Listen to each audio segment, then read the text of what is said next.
শুরুতেই জানিয়ে দেব সংবাদ শিরোনাম, এরপর জানিয়ে দেব বিস্তারিত। প্রথমে জানিয়ে দেব শিক্ষা উপদেষ্টা সচিবের পদত্যাগের দাবিতে সচিবালয়ে রণক্ষেত্র। গণতন্ত্রপন্থী সহযোদ্ধাদের শান্ত সংযত রাখার আহ্বান তারেক রহমানের।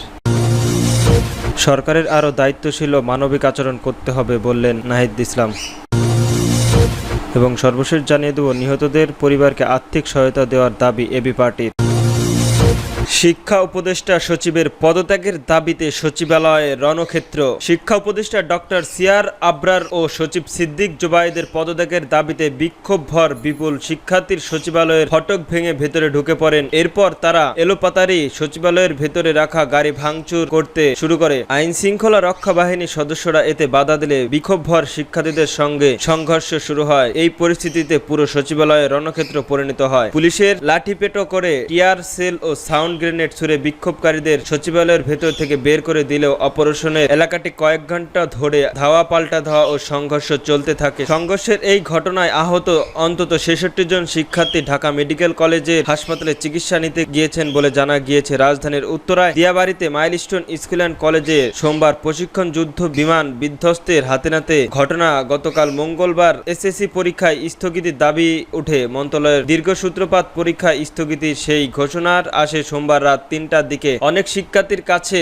এই খবর না পৌঁছানোর কেন্দ্রকে ঘিরে আসতে হয় তাদেরকে। শিক্ষা উপদেষ্টা বারাতে তথ্য উপদেষ্টা সোমবার গভীর রাতে পরিস্থিতি স্থগিত বিষয়টি সামাজিক যোগাযোগ মাধ্যমে ফেসবুকে জানান, কিন্তু শিক্ষা মন্ত্রণালয় থেকে এ বিষয়ে আনুষ্ঠানিক ঘোষণা আসে অনেক পরে, যা নিয়ে অনেক ক্ষোভ প্রকাশ করে। এরপরেই শিক্ষা উপদেষ্টা সিয়ার আবরার ও শিক্ষা সচিব সিদ্দিকুর জুবায়েরকে অপসারণের দাবিতে আন্দোলনের ঘোষণা দেয় বিভিন্ন দলের শিক্ষার্থীরা। খোঁজ নিয়ে জানা গিয়েছে আন্দোলনের অংশ নেওয়া শিক্ষার্থীরা গতকাল দুপুরে প্রথমে ঢাকা শিক্ষা বোর্ড ঘেরাও করতে যায়। সেখান থেকে দুপুর 1টার দিকে তারা সচিবালয়ের সামনে এসে জড়ো হন। ঢাকায় বীরশ্রেষ্ঠ Munshi Abdul Rab public college, Dhaka college, city college, ideal college, Nur Mohammad college, Mirpur Bangla college, commerce college, আমজাদি ক্যান্টনমেন্ট কলেজ এছাড়াও অন্যান্য কলেজের শিক্ষার্থীরা এই আন্দোলনের কর্মসূচিতে অংশ নেয়। শুরুতে তারা সচিবালয় ৩ নম্বর ফটকের সামনে বিক্ষোভ দেখায়। এর কিছু সময় শিক্ষার্থীরা ভুয়া ভুয়া স্লোগান দেয়। এছাড়াও আমার ভাই মূল্য কেন, প্রশাসনের জবাব দে, অ্যাকশন অ্যাকশন, ডাইরেক্ট অ্যাকশন ইত্যাদি স্লোগান দিতে থাকে। শিক্ষার্থীদের বিক্ষোভ ঘিরে সচিবালয়ের ভেতরে এবং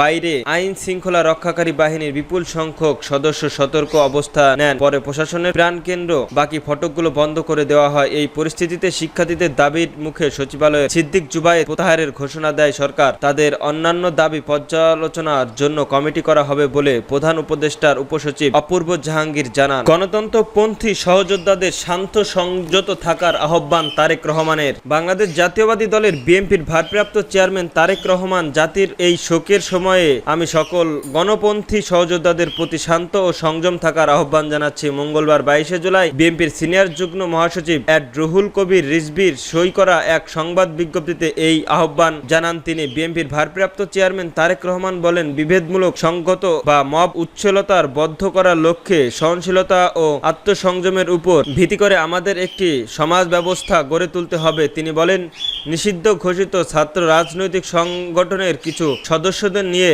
জনতা ও পুলিশের মধ্যে উত্তেজনার সৃষ্টি এবং সংহিতার কাউকে দেওয়া উদ্বেগজনক খবর পাওয়া যাচ্ছে। এ সকল গোষ্ঠীকে অনুরোধ করব, বাংলাদেশের ইতিহাসে এমন একটি শোকবহ মুহূর্তকে নিজেদের স্বার্থের কাজে লাগানোর চেষ্টা থেকে বিরত থাকুন। এর পরবর্তীতে জাতি হিসেবে ঐক্যবদ্ধ হওয়া এবং সহানুভূতি ও একতা প্রদর্শনের দিকে আমাদের মনোযোগ দেওয়া উচিত। আমাদের শক্তি ব্যয় হোক, নিখোঁজ প্রিয়জনদের খুঁজে বের করা হোক, নিহতদের স্বাভাবিকভাবে হিসাব করা, আহতদের সর্বোচ্চ চিকিৎসা নিশ্চিত করা এবং বিমান দুর্ঘটনার মূল কারণ নির্ধারণের কর্তৃপক্ষে সুষ্ঠু তদন্তের সুযোগ করে দেওয়া হয়েছে। বিমান দুর্ঘটনায় হতাহতদের স্মরণ করে তিনি আরো বলেন, প্রাণহানির শিকার নিরীহ ব্যক্তিবর্গ এবং তাদের শোক সমাপ্ত পরিবারগুলোর পাশে আহতদের হৃদয়ে সকল অনুভূতি। বাংলাদেশকে ঐক্যবদ্ধ থাকতে হবে এবং প্রতিটি সংকটে সংহিত নিয়ে মোকাবেলা করতে হবে।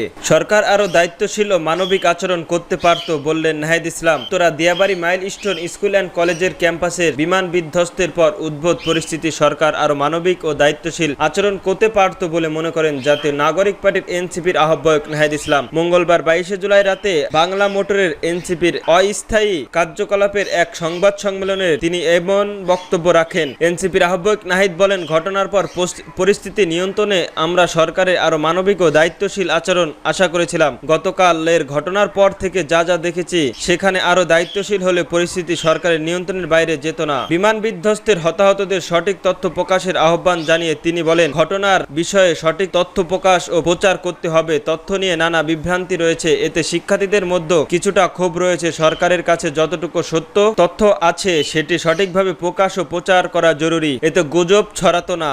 শিক্ষা উপদেষ্টা সমালোচনা করে নাহিদ বলেন, শিক্ষা উপদেষ্টার দায়িত্বশীল আচরণ না থাকায় একটি সিদ্ধান্ত নিতে রাত ৩টা বেজে গেল। জরুরি মুহূর্তে সরকারের অন্য উপদেষ্টা তাকে ফোন করে পাননি। এমন যদি সমস্যাহীনতা থাকে সেক্ষেত্রে সমস্যা তো হবেই। এ সময় মাইলস্টোনের শিক্ষার্থীদের দেওয়া ৬ দফার দাবিতে একসঙ্গে একাত্মতা পোষণ করছেন তিনি। মাইলস্টোনের শিক্ষার্থী মরদেহ গুমের অভিযোগের বিষয়ে তিনি বলেন, গতকাল রাতে থেকেই মরদেহ গুমের একটি অভিযান উঠেছে। এই ক্ষেত্রে সরকারের স্কুল কর্তৃপক্ষের সহায়তা, ওই সময় কতজন শিক্ষক উপস্থিত ছিলেন, কতজনের মরদেহ উদ্ধার হয়েছে, কতজন নিখোঁজ হয়েছে, এসব বিষয়ে সঠিক তথ্য তুলে ধরতে পারতেন। পাশাপাশি সময় ব্যবধানে তথ্য আপডেটের মাধ্যমে সঠিক তথ্য জানতে পারতেন। নিহতদের পরিবারকে আর্থিক সহায়তা দেওয়ার দাবি এবি পার্টি। তোরাই মাইলস্টোন স্কুলের উপর বিমান বিধ্বস্তের ঘটনায় নির্মিত ট্রানজিটের গভীরভাবে শোক প্রকাশ করেছেন আমরা বাংলাদেশের পার্টি। মঙ্গলবার দলের কেন্দ্রীয় নেতাদের একটি টিম নিহত এবং চিকিৎসকদের আহতদের পরিবারকে সান্ত্বনা দিতে জাতীয় বান্ড ও প্লাস্টিক সার্জারিদের ইউনিটে যান। নেতারা